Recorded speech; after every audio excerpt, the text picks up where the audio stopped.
NATO weapons didn't boost Ukraine's frontline operations from behind a desk. They did it from inside the engagement, one system at a time.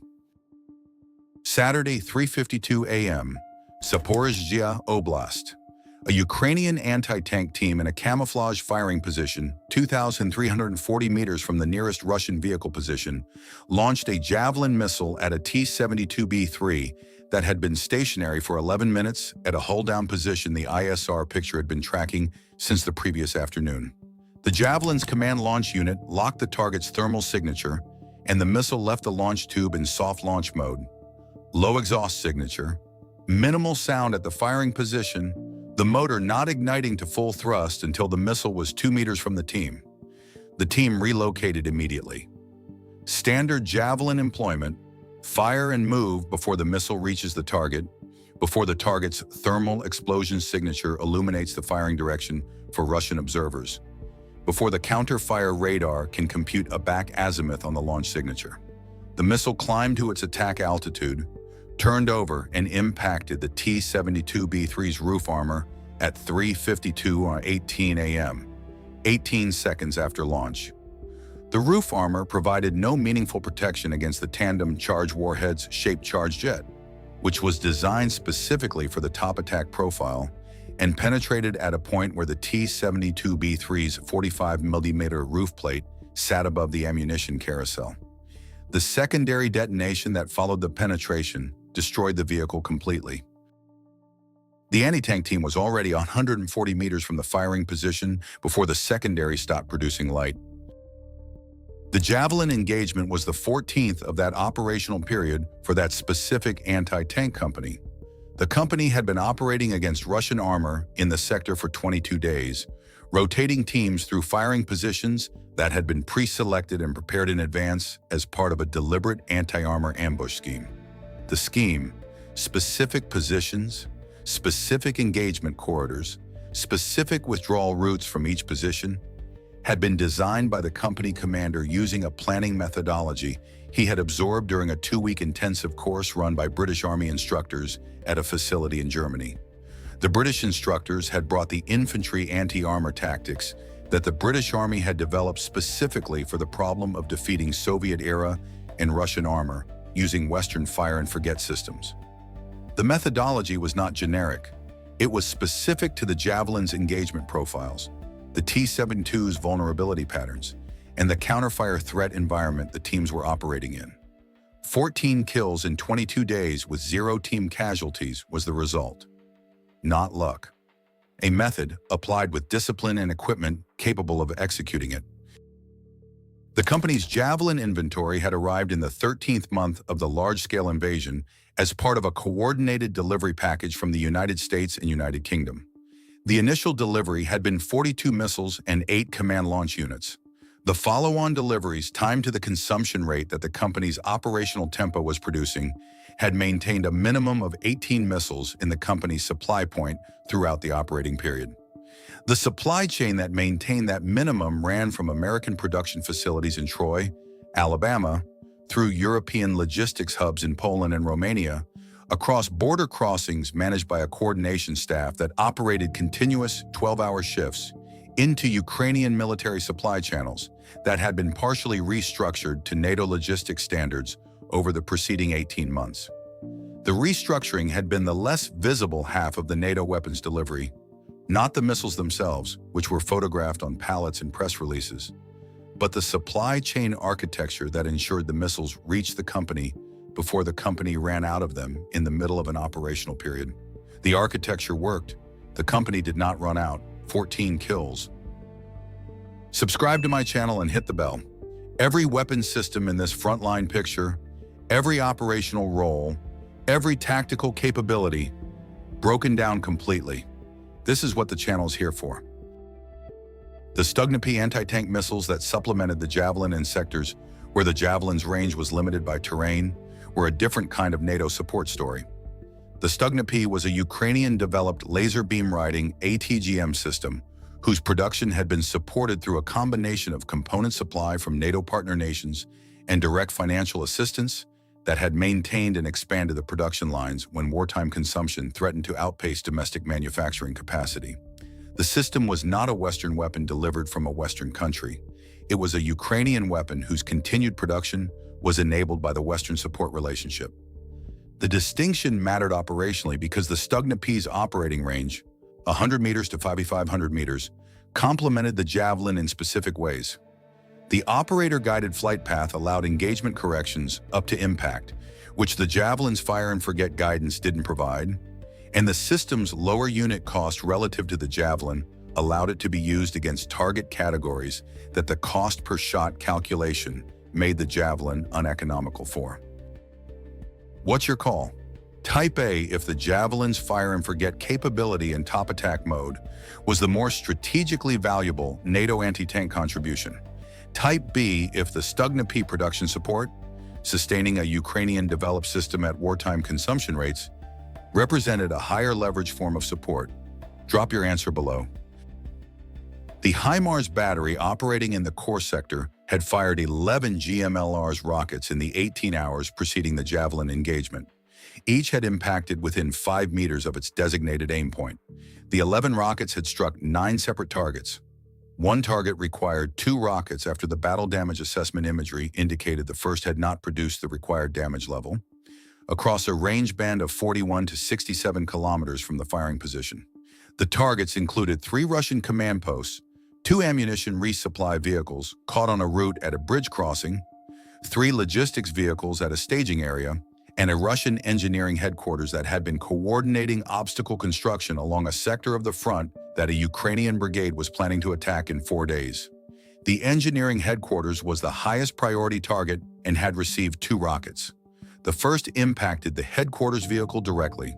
The second impacted the adjacent command shelter where the engineering staff had evacuated after the first impact. Battle damage assessment confirmed both destroyed.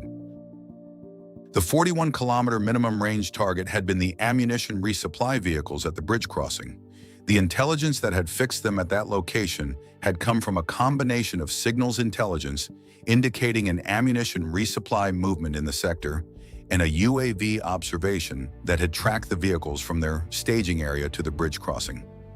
The 2 sources had been fused in the digital targeting system and produced a firing solution within 4 minutes of the UAV observation, confirming the bridge crossing location. 4 minutes from confirmed targeting to fire mission transmission, the GMLRS round impacted 93 seconds after the firing order. 6 minutes and 33 seconds from the UAV observation to 2 destroyed resupply vehicles at a bridge crossing 41 kilometers away. The 6 minutes and 33 seconds was the digital fires architecture working at the speed it was designed to achieve. It was achieving that speed in real time at a core targeting cell that had been built, integrated, and trained over 18 months of NATO system support. The Gepard 35mm self-propelled anti-aircraft gun had been in continuous operation since 6:00 p.m. the previous day, when the Shahed 136 threat assessment for the sector had been elevated based on signals intelligence indicating increased launch preparation activity at an IRGC-affiliated staging site in northwestern Iran. The elevation had triggered the Garrison Air Defense Protocol that placed all Ukrainian air defense systems in the sector at heightened readiness. NASAMS on active tracking mode, IRIS-T SLM battery at full crew, Gepard vehicles repositioned to their assigned sectors from their standby positions. The Gepard's role in the layered defense was the volume intercept layer, the 35mm twin autocannon that could engage the Shahed 136 at ranges between 200 meters and 4,000 meters using proximity-fused ammunition at a cost per round that made the Shahed engagement economically rational in a way that using a Coyote or AMRAAM interceptor against a $20,000 drone was not. 2 Shaheds had entered the sector at 11:44 p.m. The Gepard at the southwestern perimeter position had engaged both. The first was destroyed at 2,200 meters, the second at 2,400 meters. Neither had reached their intended impact points. The Gepard crew that had destroyed both was on their 7th consecutive night of alert status. They were drinking coffee from a thermos when the first radar contact appeared on their display and put it down to engage. The NLAW, Next Generation Light Anti-Tank Weapon, had been in Ukrainian infantry service since the early months of the large-scale invasion. Its contribution to frontline operations had been highest in the close terrain engagements, where the Javelin's 150-meter minimum arming distance was operationally limiting. In village clearances, in trench-to-trench fighting, in the short-range engagements that urban and forested terrain produced, the NLAW fired a single-shot disposable launcher at ranges from 20 to 800 meters using a predicted line-of-sight guidance that calculated the target vehicle's movement trajectory during the gunner's observation period and adjusted the missile's flight path to intercept the vehicle at the predicted point. The guidance was fire and forget in the sense that it required no operator action after launch, but it was not the top attack profile of the Javelin. The NLAW attacked the vehicle's side or rear armor from the front trajectory plane rather than from above.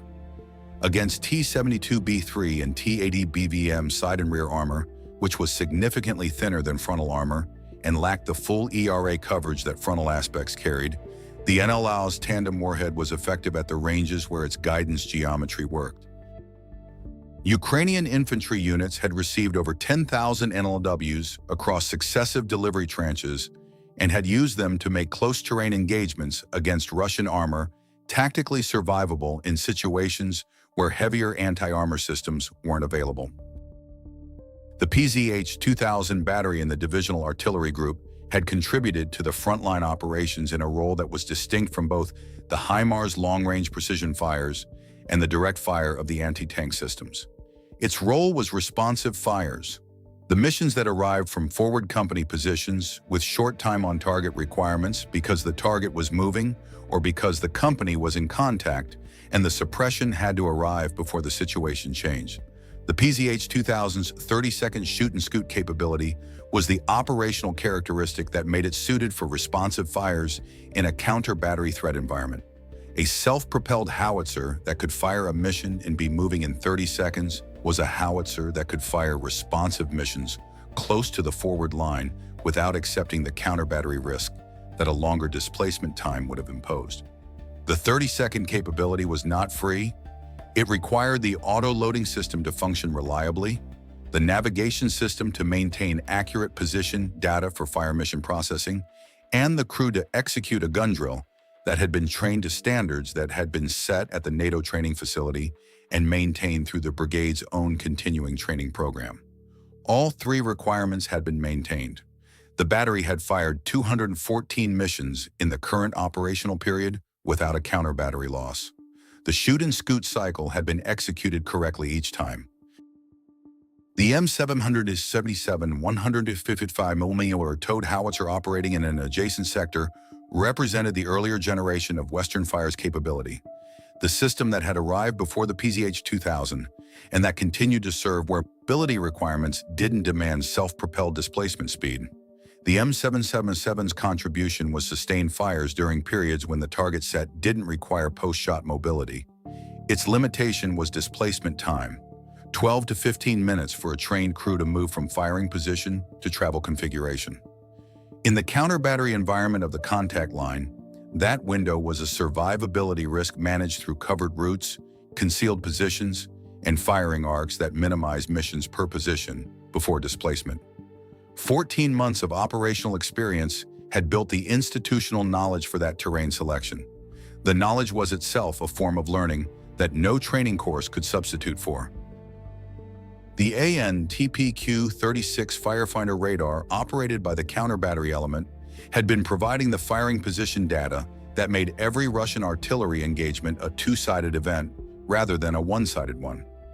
Every Russian battery that fired in the counter-battery radar's coverage zone generated a contact within seconds.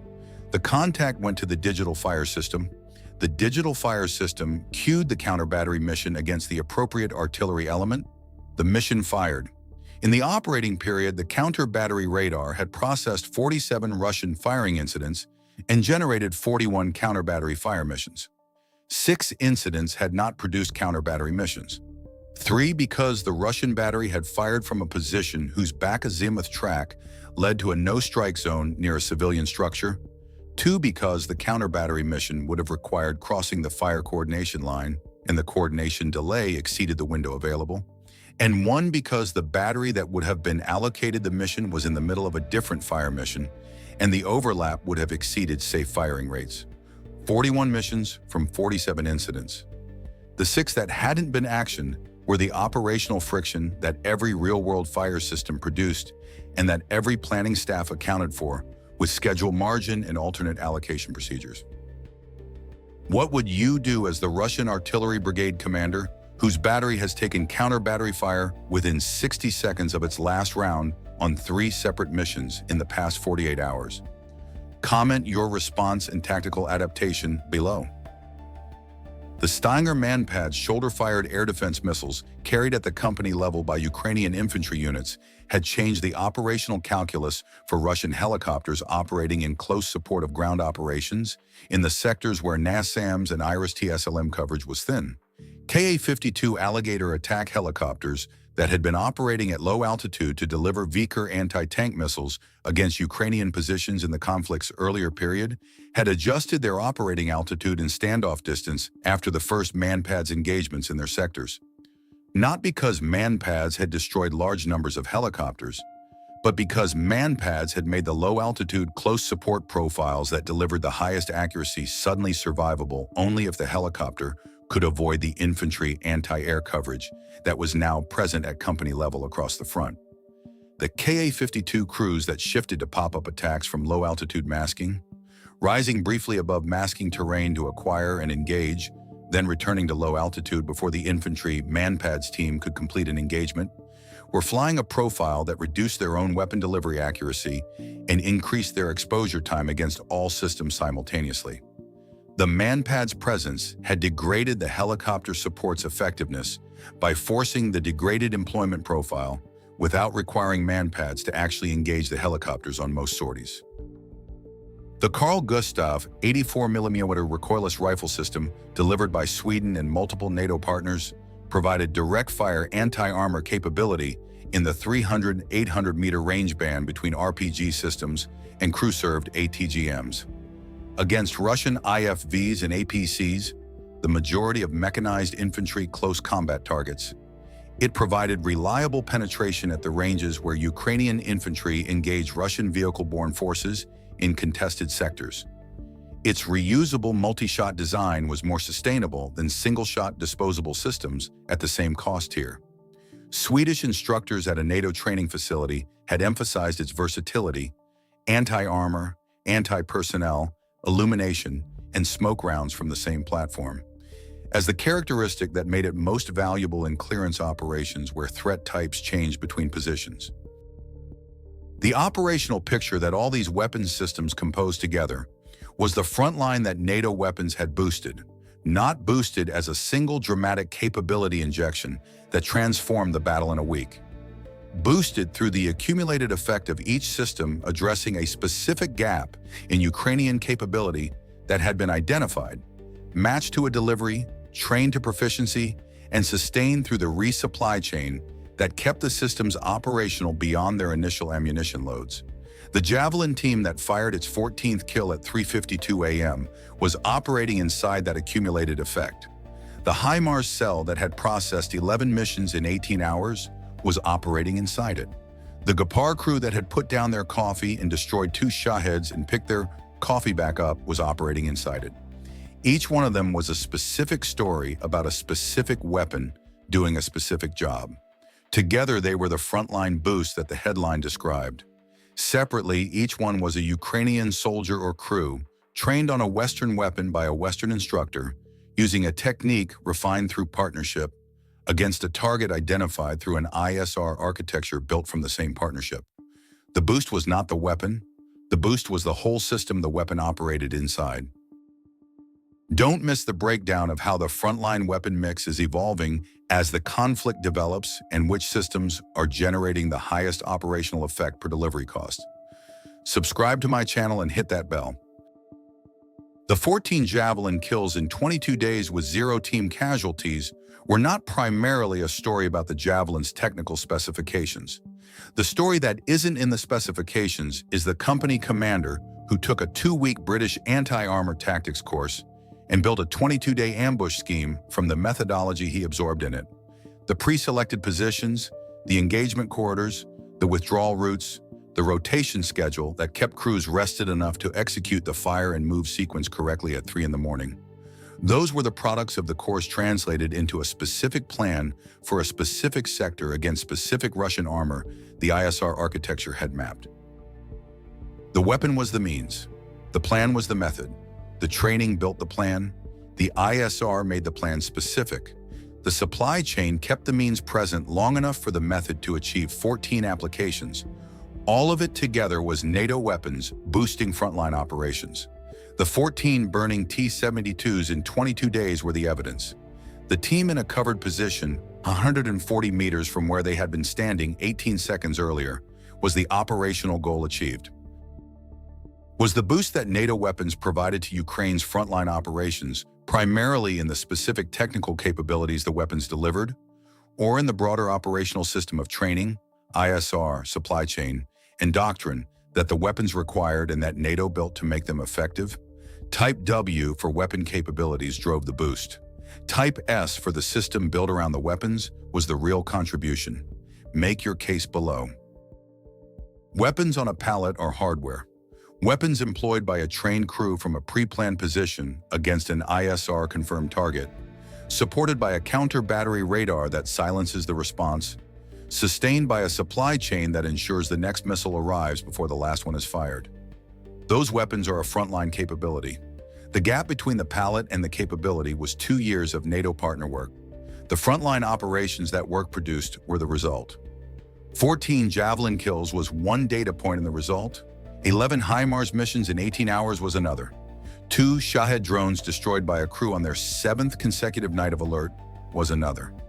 Each data point was a system working. The system was NATO weapons and everything that made them work. If this breakdown delivered the analysis you came here for, like the video, share it, and subscribe to my channel. Every weapon, every engagement, every operational effect, we build it out completely. Which NATO weapon system do you think has generated the highest kill-to-cost ratio on Ukraine's front line? And what does the next generation of NATO weapons support look like if the conflict continues into another operational year? Drop both answers below.